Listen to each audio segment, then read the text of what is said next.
Assalamualaikum warahmatullahi wabarakatuh. Selamat pagi Pak Faruk, selamat pagi rekan semua. Kami dari kelompok 1 yang beranggotakan Alfi Syahri Ramadan, Mayang Nurlitasari, Saputra Triyono, dan Irfan Aminuddin. Di sini kami akan mempresentasikan mengenai kompensasi upah dan gaji. Untuk materi pembahasan yang akan dibahas, pertama pengertian dan perbedaan upah dan gaji, kemudian pasal-pasal mengenai upah dan gaji, fungsi dan tujuan pemberian upah dan gaji, serta faktor-faktor yang menentukan upah dan gaji. Di sini saya akan menjelaskan poin pertama mengenai pengertian dan perbedaan upah dan gaji. Gaji menurut KBBI adalah sejumlah uang yang dibayar dalam waktu tetap kepada pekerja. Artinya, gaji merupakan kompensasi dari perusahaan kepada pekerja dalam kurun waktu yang sama. Sedangkan upah adalah berbagai yang dibayarkan sebagai pembalas jasa atau kompensasi tenaga karena sudah dikeluarkan untuk mengerjakan sesuatu. Yang artinya kalau upah ini tidak selalu dikaitkan dengan uang dan tidak ada rentang waktu tetap seperti gaji. Kemudian yang membedakan gaji dan upah, pertama dari status kepegawaian seseorang. Gaji diberikan untuk karyawan tetap atau kontrak. Sementara untuk upah, ini pekerja lepas, harian, musiman, dan pekerja borongan. Yang kedua, tingkat jabatan. Gaji biasanya diberikan kepada level atas seperti manajer dan karyawan tetap. Sedangkan upah diberikan kepada pekerja yang mungkin bertugas seminggu sekali. Kemudian rentang waktu bekerja. Gaji ini kompensasi yang umumnya diberikan secara bulanan. Sedangkan upah waktunya tidak menentu, tergantung pada lama bekerjanya. Kemudian nominal yang didapatkan. Gaji biasanya sifatnya tetap, sedangkan upah itu tidak tetap dan bergantung pada kualitas serta kuantitas kerja. Yang terakhir di sini komponen penyusun gaji dan upah. Gaji biasanya diiringi dengan beberapa tunjangan, sedangkan upah umumnya bersifat tunggal atau tanpa tunjangan.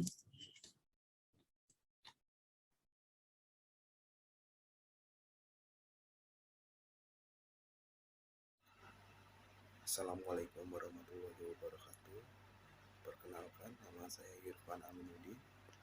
Saya dari kelompok 1. Melanjutkan poin kedua, fungsi dan tujuan pemberian upah dan gaji. Fungsi gaji bukan hanya untuk membantu manajer personalia dalam menentukan gaji yang adil dan layak saja, tetapi masih ada poin fungsi-fungsi yang lain, yaitu fungsi pemberian upah dan gaji. Yang pertama, untuk menarik pekerja yang mempunyai kemampuan bergabung ke dalam organisasi. Yang kedua, untuk mendorong pekerja agar menunjukkan prestasi yang baik dan tinggi. Yang ketiga, untuk memelihara prestasi kerja karyawan selama periode panjang. Tujuan pemberian upah dan gaji, perusahaan dan pegawai memiliki hak dan kewajiban masing-masing sehingga dapat melaksanakan tugas yang dijalankan dengan baik.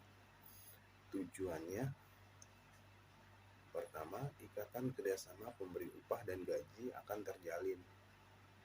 Ikatan kerjasama formal antara pemilik atau pengusaha dengan karyawan. Yang kedua, kepuasan kerja upah dan gaji. Karyawan dapat memenuhi kebutuhan fisik dan status sosialnya. Yang ketiga, pengadaan karyawan yang berkualitas untuk perusahaan lebih mudah. Yang keempat, motivasi karyawan jika upah dan gaji yang diberikan cukup besar, maka akan lebih mudah untuk memotivasi karyawan. Kelima, stabilitas karyawan.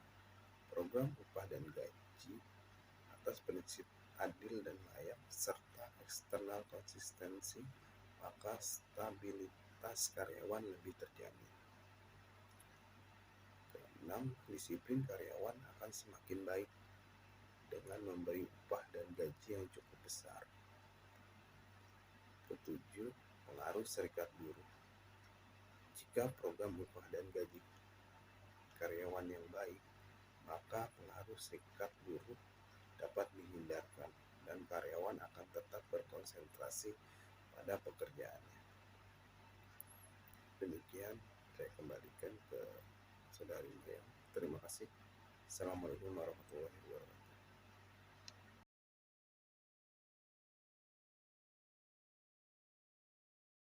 Assalamualaikum warahmatullahi wabarakatuh. Perkenalkan, nama saya Saputra Triyono. Di sini saya akan menjelaskan tentang poin faktor-faktor yang menentukan upah dan gaji yang disusun oleh teman-teman kelompok 1. Faktor-faktor ini sekaligus menjadi tantangan dalam perencanaan dan penentuan gaji. Adapun faktor-faktor itu adalah yang pertama ada tingkat gaji yang lazim. Tingkat upah dan gaji bisa sangat tergantung pada ketersediaan atau suplai tenaga kerja di pasar tenaga kerja dan permintaan tenaga kerja. Untuk tenaga kerja yang langka, tingkat upah dan gaji dapat jauh melebihi tingkat gaji bila dilihat dari kacamata evaluasi jabatan.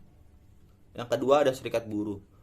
Serikat buruh bisa menjadi kekuatan yang sangat besar dalam suatu perusahaan yang dapat memaksa perusahaan untuk memberikan upah dan gaji yang lebih besar dibandingkan dengan hasil evaluasi jabatan pemerintah. Pemerintah sebagaimana kita ketahui merupakan lembaga yang berkepentingan dengan kesejahteraan pekerja sebagai warga negara dan juga terhadap kelangsungan hidup perusahaan. Pemerintah mempunyai kekuasaan yang besar dalam mengatur perusahaan-perusahaan. Pemerintah dapat menentukan tarif upah minimum, jam kerja standar, dan tunjangan yang harus dipatuhi oleh pengusaha, di mana bisa saja terjadi upah minimum para pekerja melebihi upah yang telah ditentukan oleh evaluasi jabatan. Kebijakan dan strategi. Kebijakan dan strategi penggajian yang dipakai perusahaan seperti mengusahakan gaji di atas harga pasar dalam upaya menghadapi persaingan, bisa menaikkan gaji di atas rata-rata harga pasar. Kebijakan untuk selalu memperhatikan tuntunan serikat buruh untuk mencegah terjadinya kerusuhan yang terkadang menimbulkan biaya yang sangat besar. Internasional.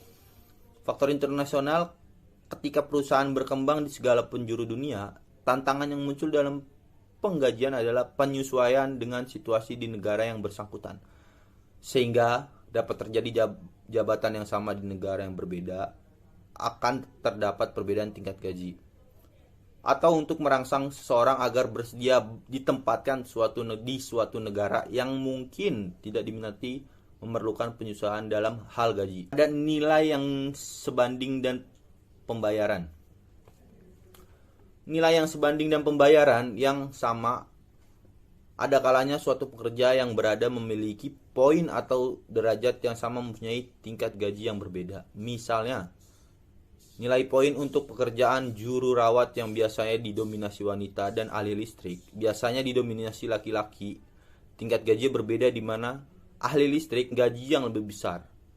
Di lain pihak dalam satu pekerjaan, misalnya ahli mesin yang didominasi laki-laki dan hanya sedikit wanita, kaum pria lebih besar. Hal ini sebenarnya melanggar persamaan hak. Juga ada biaya dan produktivitas. Biaya dan produktivitas tenaga kerja merupakan salah satu komponen biaya yang sangat berpengaruh terhadap harga pokok barang. Tingginya harga pokok akan menurunkan penjualan dan keuntungan perusahaan. Tidak mempunyai perusahaan dalam mencapai keuntungan tentu akan mengakibatkan kemampuan perusahaan membayar pekerja dan menarik investor menurun. Demikian penjelasan dari saya. Kurang lebihnya mohon maaf. Wassalamualaikum warahmatullahi wabarakatuh.